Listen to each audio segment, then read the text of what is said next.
Greetings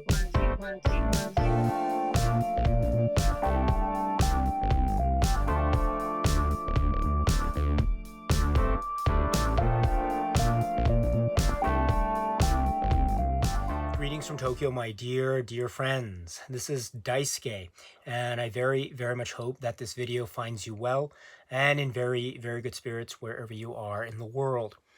And today it is my great honor and it is my great privilege to be able to say that today let us begin in earnest our discussions of the 31 days of cop films and 31 days of gangster film. The plan is over the next 31 days to talk about one film from each of these categories, each of these genres, one film discussion on a cop film from 1970 to the present, and one film discussion on the gangster film from 1970 to the present. So one video a day per category. So that's 2 videos a day by my count. So I will do my best to keep up with that schedule from today, day 1, to the very last day, day 31. I hope to see you along for the ride, my dear friends. I look forward to this journey immensely.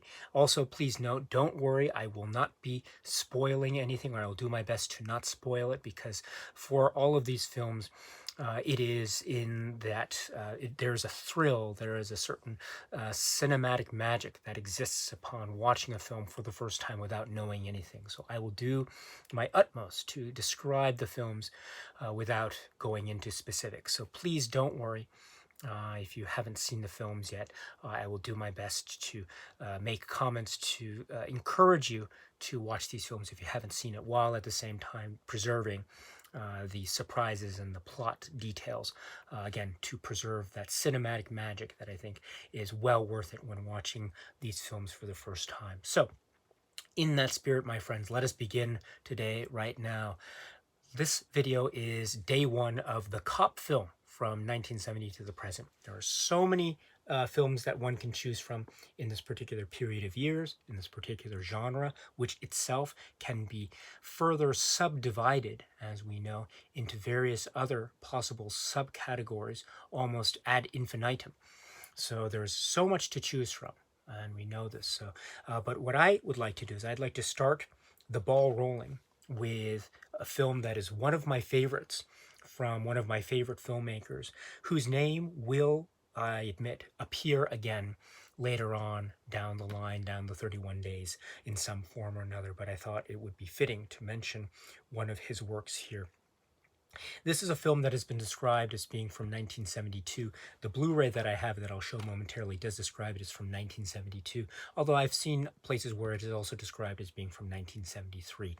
So 1972 or 1973 film. So I will go by Blu-ray, which indicates 72. And this is from a masterful filmmaker who is known for many things in his incredibly wide scope career, among which in his illustrious career he is known for working with various themes involving the police procedural film, or films involving law enforcement and the integrity or corruption that might be involved in certain aspects of police and also law enforcement and the like. And he has dealt with this. This filmmaker has dealt with these themes in a myriad set of ways and forms that are ever so compelling and ever so thought-provoking and quite suspenseful and very charged, highly charged indeed. So one such work is this work. Well, I forgot to mention the filmmaker, did I not? This is, of course, the one, the only Sidney Lumet. And Sidney Lumet directed a film from, it's released in 72, oftentimes or sometimes described as 73, this film. And it stars, among others, in its brilliant cast, Vivian Merchant, Trevor Howard, Ian Bannon, and the one, the only Sean Connery. It is this film, The Offense. The Offense. This is from writer John Hopkins, with cinematography by Jerry Fisher, and, as I mentioned, directed by Sidney Lumet. There is so much going on in this dark, brooding, brutish, almost shocking police drama that it serves, I think, a great example as a great example of a film that can be watched multiple times. It has certain mysteries that I think remain unlocked. It has certain aspects of human drama that lead to very potentially dark and disturbing conclusions, to say the very least. And always at its center are these brilliantly rendered, powerhouse volcanic performances from everyone concerned. And we'll speak about those performances momentarily. But before we do, we should just mention very briefly that this is a film that is about a type of police investigation. And the police investigation involves the character played by Sean Connery. And his Detective Sergeant Johnson character is one that is dealing with really horrible and terrible crimes whose victims are children in the area, in this local area of his jurisdiction. And so it is up to him and also other members of law enforcement to try to apprehend the person or persons that might be responsible for these terrible crimes that are taking place. Now, in the mix, or in this particular discussion, we have a number of threads that are interwoven. First, we have, of course, the police inspection or investigation thread that leads to certain angles or particularities of the cinematic vision here, expressing police procedural aspects, questioning of suspects, going on a track, examining a crime scene, and the like, and how the detectives or the police officers that are involved in this particular investigation, how they are reacting or how they are trying to piece together various bits of information leading to what they hope will be an arrest or an inquiry or an examination or the like. So this is one aspect that I think shows through so vividly and with such confidence and gusto that I think those who are fans of the works of Sidney Lumet you will attest to, in terms of one of the great strengths of his cinema. It will here so much and shining so representatively in this work, The Offense. And that's another way to say that for anyone who hasn't seen this film, The Offense, if by any chance you have seen other great works by Sidney Lumet and you've enjoyed them to whatever degree, right? So if, say, that holds true for a film like, say, 12 Angry Men or Network or Dog Day Afternoon or others, if you liked or loved any of those films, chances are you will feel the same about this film, The Offense. This is a great example of the cinematic genius of Sidney Lumet in what could be said to be one of his many elements, that is the police procedural drama. And so in that way, this film shines through so well. At the same time, it, if anything, it plays around with the form, a cinematic form, in a cheeky way, in a clever way, almost an eccentric experimental way in sorts. It plays around with chronology, with time. It has really almost extreme examples of the application of music and light and slow motion in order to affect a certain cinematic, say, styling to express either the passage of time or the advent or the onset of what could be said to be emotional or psychological trauma turned up to the very max due to the one or many circumstances that we see unfold before our very eyes, or what we think we are seeing unfold before our very eyes. Because that's another great thing about the eccentric experimental aspect of this film. It reveals so much while at the same time it withholds or hides many things at the same time. And that is the key to its mystery. That is the key to its maybe unsettling nature. And that is the key to its showing a type of attempt at making sense of the chaos of the world. And, I should say, take that back, an attempt at making sense of the chaos. That chaos being the chaos of the world, or it could be the chaos of within. And that is one of the great strengths and traits of this film. It uses the police procedural to also lend itself to an examination of the harshness of the psychological terrain of the characters, and using these cinematic stylistic devices to, I think, effect these types of psychological examinations of the psychological terrain of the characters. And oftentimes, or perhaps potentially, that examination or that type of journey across such psychological terrain can lead to some really potentially deep and dark and sinister places indeed. So that is another great aspect of this film, The Offense, which leads me to yet another stellar aspect, which is the cast and the performances.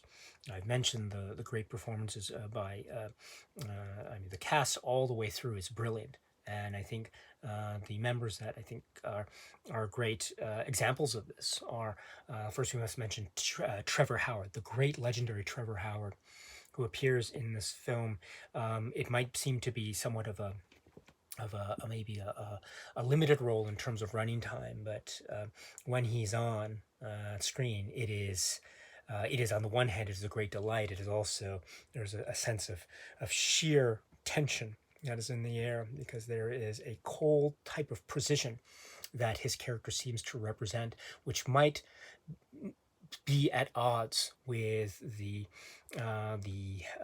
position of our main character, the Detective Sergeant Johnson character played by Sean Connery. So that is, I think, one of the great elements. And of course, Trevor Howard brings with it the full force of authority and gravitas, which he always does. And so that is one great strength, one great example of a great performance. Another yet great example is that of Vivian Merchant, the great Vivian Merchant. And we see in her interactions with the characters, and specifically the Sean Connery character, which is such a key relationship, by the way, we see the seething spite and the almost venom that is just bubbling. It's just waiting to burst forth. And when it bursts forth with a type of almost explosive ferocity that is that she is summing up. It's really a sight to behold. This performance is stellar, absolutely stellar. So that of Vivian Merchant, and that brings me to the great Ian Bannon. Ian Bannon is so critical to this film, to the success of this film. His performance and the type of character that he plays is so nuanced, it's so delicate, it's so mysterious. And there's also a sense of the cheeky, there's also the sense of the unnerving, there's also the sense of the unknown. What is it that he knows, or what is it that we think he knows, or what is it we don't know about him? And it's all enveloped in his mannerisms, in the way that he smiles, in the way that he is seemingly absorbing information or trying to, say, deflect information, however one perceives it. And indeed, it's not just the inner workings of his performance, it is indeed how his performances or his mannerisms tend to bring out what we as viewers might interpret his character to mean. And this is a key aspect of his character as well when we think about the context of The Offense. So that's another great example. Ian Bannon is a legend. So and so the fact that he is here and he is playing such a key role as he is another great strength of this film. And of course, another great strength in terms of the performances, in terms of the presence, in terms of the character, mannerisms, atmosphere, and the dynamism of the film is the performance of Sean Connery. This is a performance for the ages, in my view. His Detective Sergeant Johnson is one of the great characters in the filmography of Sean Connery. There is a ferocity that is scary, that is a type of no holds barred urgency of a feeling and of a sense of wanting a type of completion. After all, he is a policeman who is trying to solve these horrible crimes that are afflicting this particular community. And so there is an urgency, there is a sense of tension, there's a sense of purpose, there's a sense of a type of drive, and that drive can turn into overdrive in a split second. And when it turns into an overdrive, we see the results of that and how it really not just spills forth and how it affects the people around him, but it really affects the people around him. And we see that volatility become a type of eruption of chaos and uncertainty. And then in the hands of Sean Connery, that becomes a really magnetic and almost unforgettable. Well, not almost, it certainly is an unforgettable viewing experience in terms of the way in which he's able to control this on the one hand, and yet break that control in a way that provides yet further insight, or perhaps yet further mystery into who exactly this character is as portrayed by Sean Connery. So this is an extraordinary feat in terms of performance. It is also quite extraordinary because at the same time that he is giving command and presence to certain mannerisms and gestures of his performance to present these aspects of the Detective Sergeant Johnson character that he portrays, in other words, how he affects the world around him. It is also a very interior performance. In other words, his performance, indeed his role in the film, one of the key aspects is how his psychology is being affected by everything that's going on around him, and how indeed he too affects his own psychology in a manner of speaking. And that, I think, is a very complex web to weave. And if there's one false step, then there's a risk of everything tumbling down. There is no false step. There is nothing false here. If anything, everything is done with a sense of earnest authenticity to the max, and things are turned up. There's a type of valve or sense of valves in the performance. Sometimes it's turned down a little bit to give a sense of temporary control, but then those valves are turned up to let the pressure the pressure builds up and builds up and builds up. When there's a release, the release is extraordinary, it's frightening, and it is one of those powerful set of dramatic instances that lead to this inevitable sense of momentum that is just, again, carried forth by the brilliance of Sean Connery's performance here. This is one of his great performances.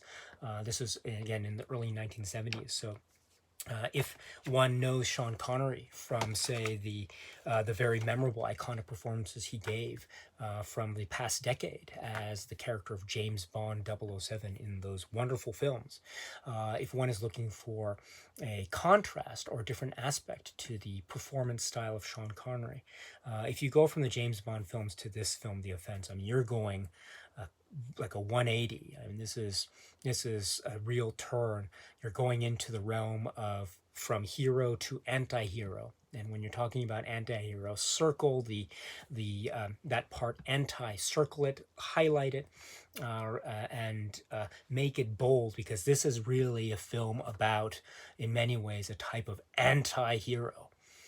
In a manner of speaking, but it's very complex. It's psychologically quite deep, and by the time it's over, there might be some feelings of uncertainty and not knowing, and that I think that leads one to want to watch it again. And so that is, I think, one of the great strengths of this film. It invites multiple views. It also does not yield its answers quite easily. So that means that one has to be alert when one watches it. But that is not in any way a bad thing. On the contrary, this is one of the many great strengths of this film, which is from the great director, Sidney Lumet, and a great cast, including Sean Connery. This is the film The Offense. Okay, my friends, so that's it for day one of the cop films from 1970 to the present. And so, as I mentioned before, we might see Sidney Lumet's name appear later on in this 31 Days series. You might even see Sean Connery's name appear. Who knows, in another film discussion down the line. But in any event, my friends, I hope you will continue to join me along this ride during the 31 days. But in any event, whatever the case may be for you, my friends, I hope this video finds you happy and healthy and well. And once you have taken care of that, my dear friends, please continue to watch a lot of great, great, great movies. So thank you so much, as always, my dear friends. I very, very much appreciate it. Stay strong, stay safe, and cheers.